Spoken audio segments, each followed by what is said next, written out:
ओमनगर नामक राज्य, ये राज्य की नाम कितनी अच्छी है, पर इस राज्य के राजा बहुत ही दुष्ट और अहंकारी था।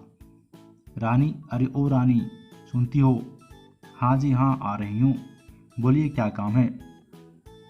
रानी, कुछ काम तो नहीं है, पर मैं जा रहा हूँ घूमने हमारे किसानों के फसल देखने के लिए, क्योंकि मुझे सुनने में आया है कि इस बार की फसल बहुत ही अच्छी हुई है।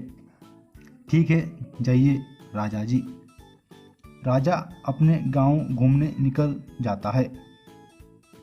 वो घूमते घूमते खेतों के पास पहुंच जाता है, पर खेतों का फसल देखकर राजा के मन में लालच आने लगता है।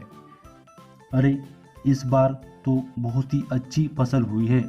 अगर इस बार का फसल मैं सारा का सारा रख लूं और किसान को एक भी ना दूं तो कितना अच्छा होगा।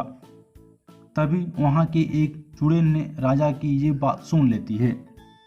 नहीं नहीं, ये मैं होने नहीं दूंगी, किसान पर अत्याचार होने नहीं दूंगी, राजा को तो मैं जरूर सबक सिखाऊंगी।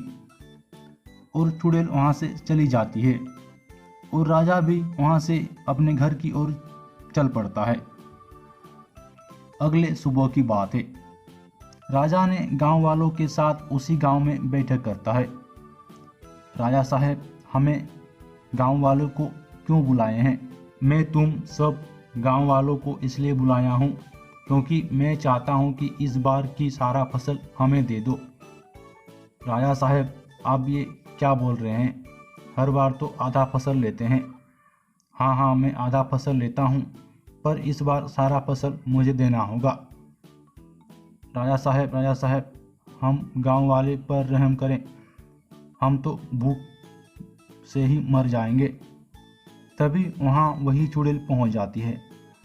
गांव वाले लोग, तुम्हें रहम की भीख मांगना नहीं है, क्योंकि मैं राजा को ये बात पहले से ही सुन ली थी, पर मैं राजा को ऐसा नहीं करने दूंगी।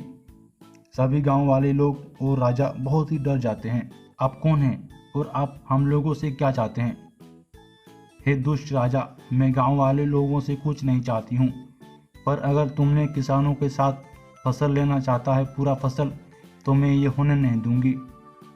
नहीं नहीं चुड़ैल जी, मैं ऐसा नहीं करूँगा, गांव वाले को एक भी फसल नहीं लूँगा। चुड़ैल जी, बहुत बहुत धन्यवाद आपका हमें गांव वालों को बचाने के लिए। तुम लोग को धन्यवाद करने की कोई ज़रूरत नहीं है, क्योंकि ये तुम सब किसानों का मेहनत है। और ये बोलकर चुड़ैल वहाँ से चली जाती है और सभी गांव वाले लोग भी वहाँ से अपने अपने घर चले जाते हैं।